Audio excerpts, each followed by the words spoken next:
harder tire combination that Goodyear's brought, and it takes a little bit of time to get temperature in those cars. Just where the guys were talking about them slipping and sliding, and when you're in traffic, takes away that downforce we talked about being so important, and a hard tire, not a good combination. Yeah, you cannot be aggressive with the accelerator early on. It takes 4 or 5 laps to get enough heat in the tires so that you can actually work the gas pedal, and you described it perfect. And it looks like Mike Bliss in the 40 and Morgan Shepherd in the 21, they first make contact. Drivers describe the tire as being edgy on corner entry, and there's a little bump down here in 1 2. This happened off of 4, so it's like they got through the hard part of the racetrack.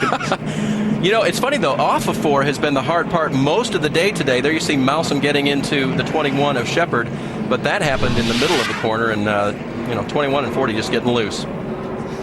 Well, Mousom's crew will stand by so they can hopefully work on the right front of that car.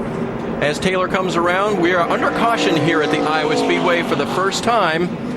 2 laps have been completed here in Iowa. Second time we've run here. It was exciting last year. It's already started that way in 2010. Back at the U.S. Cellular 250 presented by Northland Oil and John Deere. For all of your NASCAR news and information, be sure to go to NASCAR.com.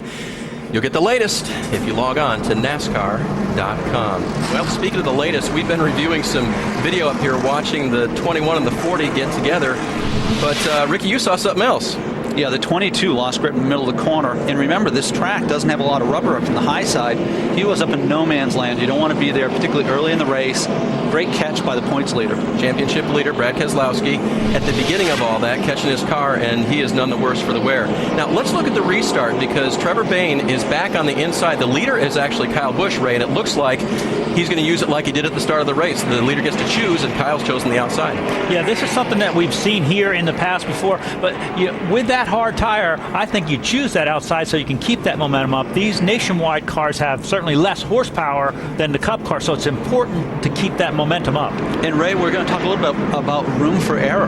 On the outside, you've got room for error, but all those cars lined up on the inside, they have to be more careful because their reference is the guy to their right, and they're pretty darn close down through 1 and 2. Well, one good thing is we've got a little bit of temperature in the tires, so we should not have a problem with guys spinning the tires as quickly on this start. You said should. Should. Okay, should not have. Let's see what happens. Trevor Bayne is on the inside. Kyle Busch, the leader, is on the outside. Brian Scott and Brad Keselowski make up row number 2.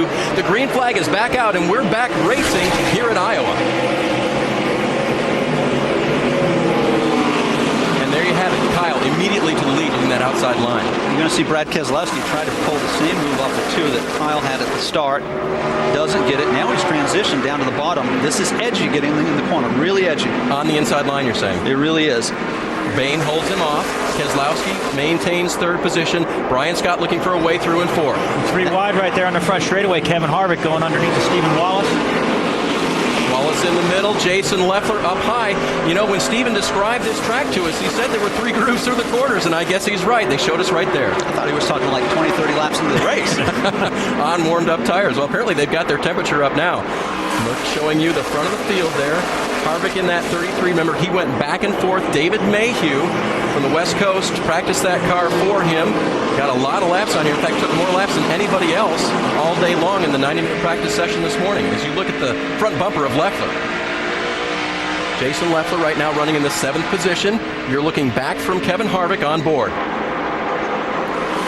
So when you look at Kevin Harvick, you expect him to find his way to the front, but maybe not as quickly here as we expected, and he's getting a challenge from Jason Leffler. Yeah, and he is running up on Justin Allgaier in a backup car from a crash this morning, doing a really good job, showing that the Penske Dodges have some strength. And Leffler qualified 6th. That was a great run for him. So you can see already he feels racy already, but Harvick will get the positions. And keep in mind, Kevin Harvick, his reference right now is still Pocono. He qualified the car, but he doesn't have a lot of laps here, enough to understand where he can be strong or where he's weak. And again, he said the reason that he chose Mayhew to practice his car for him, well, he's won a race here in the K&N Pro Series, and so that is why Kevin wanted to put Mayhew in the car and get the setup to where he could contend for the win as soon as he jumped in. Looking at Allgaier just in front of him. Allgaier holding down that 5th position as they come off of turn 4, get real close to that wall. We've seen that be a trouble spot. Right now, Allgaier and Harvick diving down to the inside have it handled. plenty of room to race side by side there with the variable banking. Kevin is able to stay on the bottom, yet Allgaier is able to keep up his speed through that middle groove. Yeah, Kevin just doesn't know what he can and cannot get away with yet. It's not time to make things happen. It's time to wait for things to happen. And Kevin's racing it like a Sprint Cup Series points leader. Allgaier hasn't had a perfect day either, by the way. He was involved in an early wreck in practice with Ricky Stenhouse. This is 20th place up for contention right now. That's Paul Menard in the 98 and Steve Arpin in the 88 car on the outside. And again, Arpin, one of the local dirt drivers, runs a lot of dirt around this part of the country, getting a big shot in the junior motorsports vehicle. Wait a minute, he's Canadian. He runs around here. He tows all the way down here to participate in some of these big races. Yeah, this is almost a home track for him. That's just unbelievable. Steve Arpin holding down that position now. Arpin in the 19th spot, Menard in 20th. You see Michael McDowell in that blue and gold car right behind him. That's the 81. And behind them, that's the 34 of Tony Raines. McDowell looking good so far. Had to qualify into the field on time as we take you back up toward the front. Carl Edwards right now running in the 12th position. He another of the drivers who went back and forth from Pocono, and the first laps he saw here this weekend were in qualifying. All of these drivers are going to have to adjust to what their backup drivers gave them. The first adjustments are going to be critical because that'll be their first opportunity to adjust to what they want out of their cars. And Eric Darnell, part of the Roush Racing family, he's the one that put the practice laps in for Edwards. And Eric does a great job at that. He and Carl have worked together several times before, so a little bit of more familiarity for what a driver wants. Here's Carl coming off of turn 2. You saw right behind them a battle going on between Drew Herring and Jason Keller. Someone you might not remember named so much, that of Herring in the 27, and there's Keller in the 35. Keller, by the way, finished 6th here last year and had a great qualifying spot today in 11th. As we see 6th place changing hands here today, that's Leffler back on the inside of Harvick. You know what's interesting about this is that Jason Leffler in traffic passing Kevin Harvick is putting down some lap times equivalent to Kyle Busch. That'll get your attention. So why is he not leading Kyle Busch? He's got all those. Just wait a minute. and he's got something to battle for. You know, he started last week's race at ORP. He didn't make a lap, and he was all wrinkled up. He's about a half a straightaway behind leader Kyle Busch right now. Nothing has changed up front. Trevor Bayne still trying to track down the veteran. As you see Reed Sorensen now going by the 35 of Keller. Sorensen in that yellow car. That car only took about 4 laps in practice. It was practiced by teammate Jason Leffler, and that was for the 13th position. Here's your 3rd place battle. This is Brian Scott. 3rd is where he started. He lost that to Keselowski. He gets it back now. Brian Scott in the 11 car has had a last few weeks that have been very good to him. Trying for another top 10 or better here today. And, you know, we talk a lot about Trevor Bayne and the progress he's made, but Brian Scott is the same. And I talked to Brian earlier today, and he says, you know, my favorites are 1.5-mile tracks, and this feels like a 1.5-mile type racetrack. That's how Rusty Wallace described it to me. It doesn't surprise me that he's running as well as he is. And part of that Braun Racing team, his teammates Reed Sorensen and Jason Leffler. So it looks like those guys have found something either in tire pressure or shock package, because the longer they're running, the faster their cars are getting.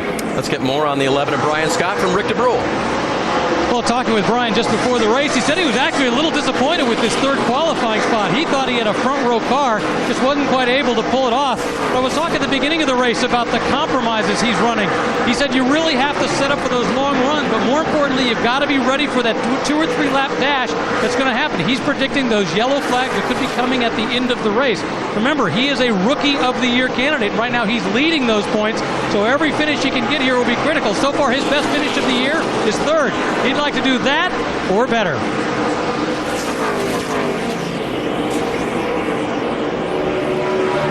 Brian Scott again running in the 3rd position, trying to chase down Kyle Busch and Trevor Bayne, our pole sitter, as Scott makes his way down the front straightaway again.